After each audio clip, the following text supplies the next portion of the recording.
Hello guys and welcome to a new episode of the Football Show. As today we're going to talk about today's Champions League games of the match day 8, the final round of games in the league phase. So let's get started.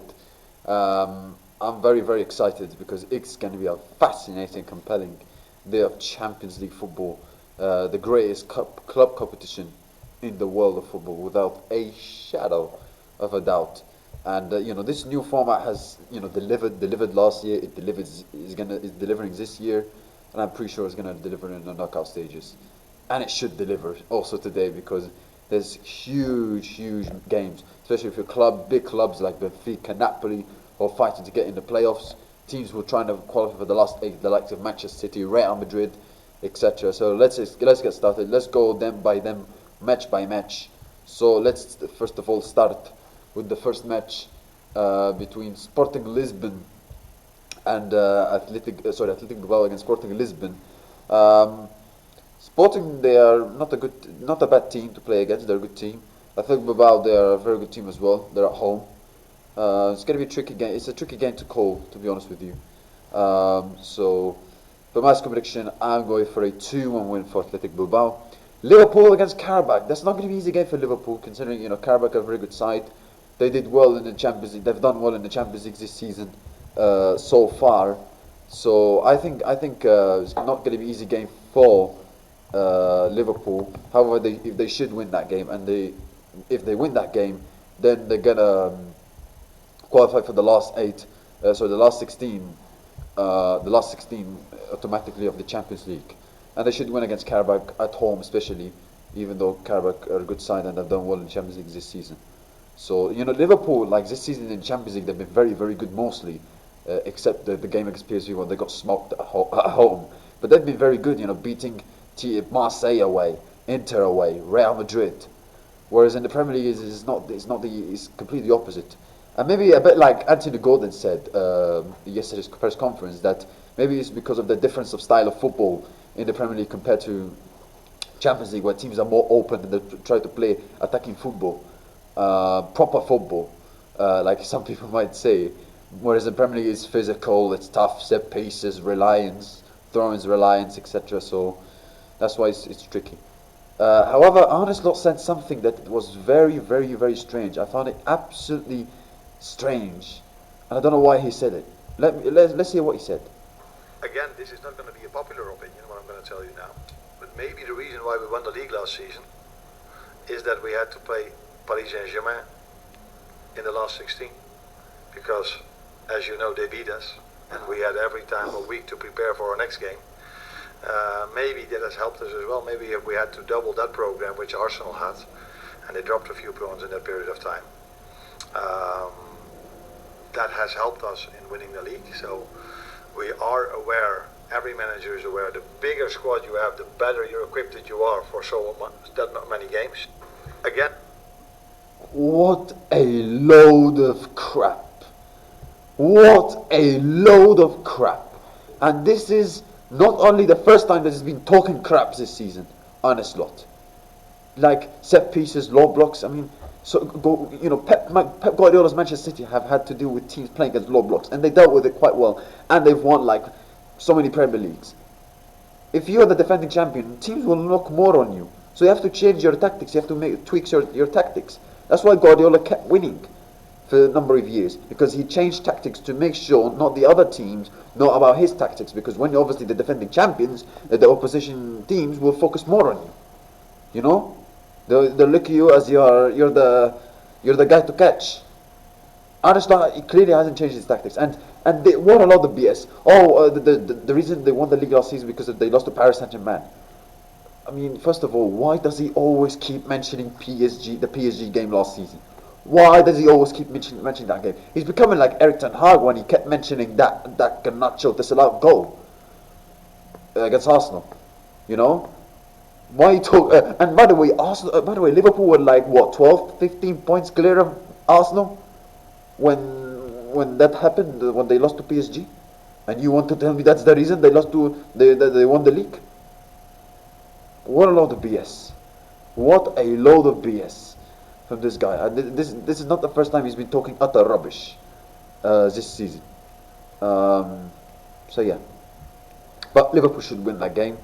Barcelona against Copenhagen, they have also another chance, Barcelona, to qualify for the last 16 automatically, and I expect them to win against Copenhagen at home. However, it could be tricky, who knows? I mean, Slavia Prague proved that, so who knows, anything can happen, but I expect Barcelona to win 3-0. Monaco against Juventus, I'm going for a 2-2 draw. Ajax against Olympiacos, I'm going for a 2-1 win for Ajax. Paris Saint-Germain against Newcastle United. Both teams are in the top 8, if I'm not mistaken, or fighting to finish in the last 16 automatically. And yes, they are in the top 8 exactly. But obviously, one of them is not going to be in the top 8 because the level of points, and there are teams also in 13 points like Chelsea, Sporting, Barcelona, Manchester City, Atletico, Atlanta. So yeah, but this is a very important game for both sides, and PSG have to win. They're at home against Newcastle, which you would expect them to win. However, Newcastle have been good in the Champions League this season, including Anthony Gordon, who's been a fantastic run of form in the Champions League, scoring 6 goals. The only 2 players who scored more goals than him in the Champions League this season so far, Harry Kane and Kylian Mbappe. And Newcastle, they've done one against PSG in the past when they beat them 4-1 2 years ago.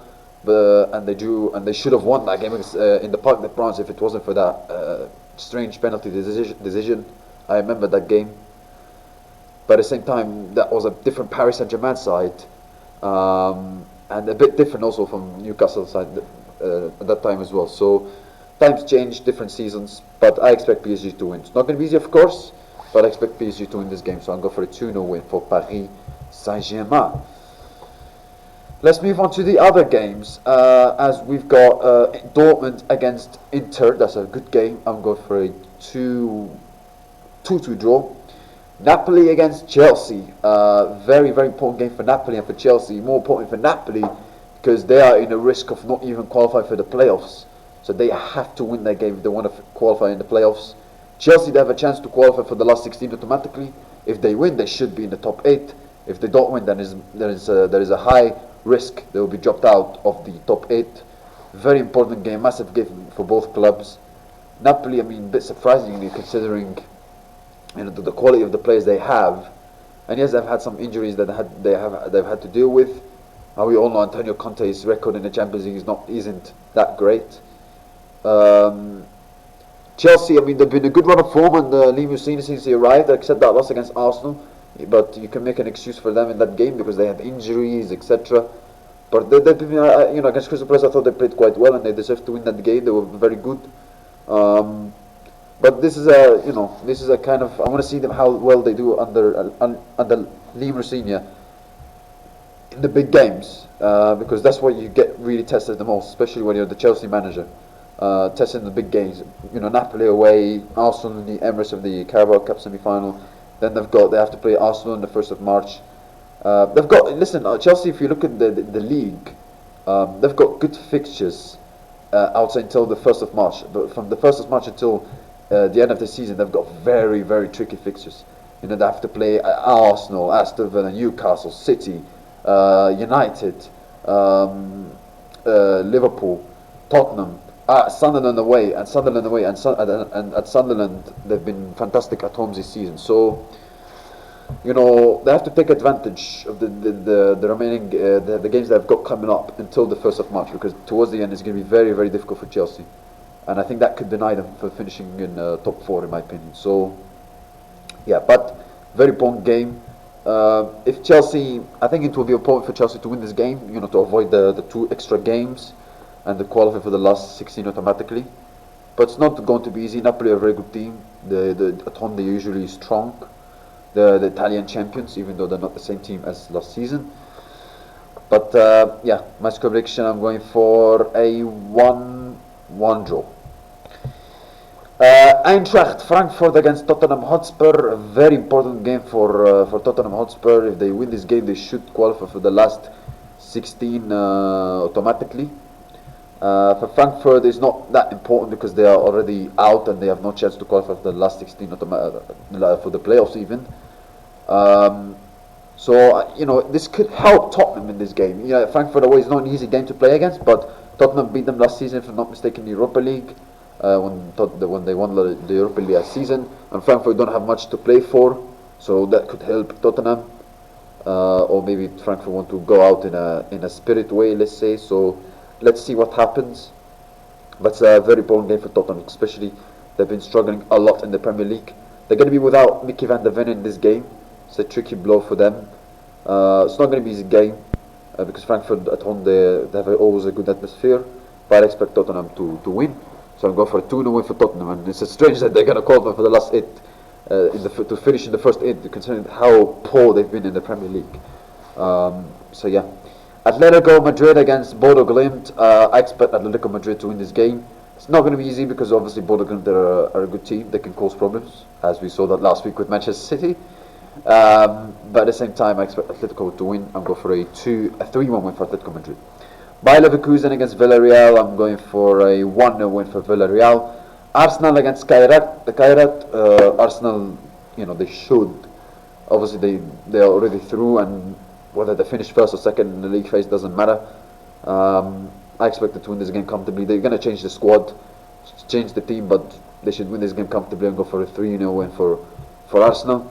However, Mikel Arteta said something after the game when they lost to Manchester United, and he said yesterday, and he came with a message to the Arsenal fans, let's say, about the team, about the player, for the fans, for the team, for the whole club in general. So let's hear what he said. Wait a minute. Yeah, there you go. The reaction has been excellent. We took a moment to bring the temperature down, to pause and to reflect and ask 2 questions. One is, how do we feel? And how do I feel myself? And then how we want to live the next 4 months.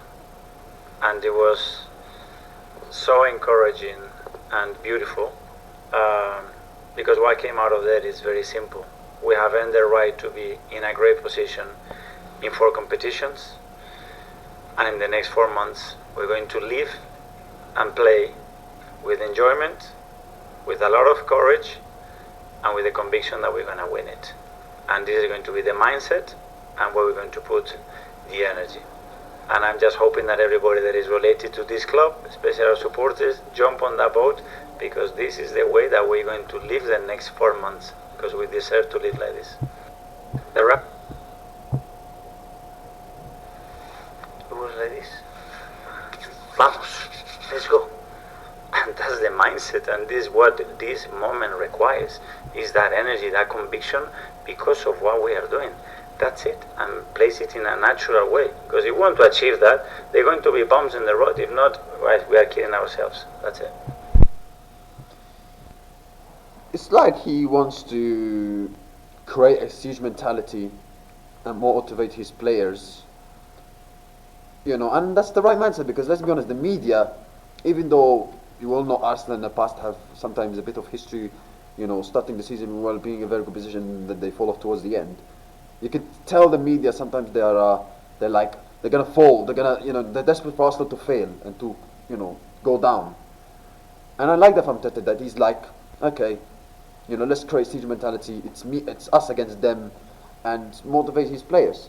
And I think this is the right message, and this is something that Arsenal need, especially from Mikel Arteta. So I think that's the right thing, especially when they've not been in the best run of form the last 3 games. They lost to Manchester United, they drew with Forest and Liverpool. They've not been that exciting to watch, even though they're still top of the league, 4 points clear. So this is the right mindset, and I like that from Mikel. Although to help his players and create a siege mentality. Whether that's going to be enough in the end and Arsenal win the Premier League, who knows? Let's see what happens. But yeah, it should be an easy win for Arsenal in this game against Kairat. Bafas against Slavia Praha. I'm going for a 1-0 win for Slavia Praha. Manchester City against Galatasaray. A very important game for Manchester City, as they have a chance to qualify for the last 16 automatically, whereas Galatasaray, they are much in the playoffs. Obviously, Galatasaray have good players that can cause problems for Manchester City, likes of Osimhen, likes of Leroy Sané as well. And City defensively, they've had some problems. They're going to be without Mark Gui. And we all know they had some defensive problems against United and against Bodo Glimt. So this is not going to be an easy game for Manchester City. And I think Galatasaray, with the quality of the players they have in the attack, I think they could cause problems for City and deny City the win and also the potential to qualify for the last 16 automatically. But City are at home. Is Ireland going to start? Let's see. Considering he's had some, he's played a lot of games and he wants to rest. But yeah, my prediction, I expect a 2 or a 2. I'm actually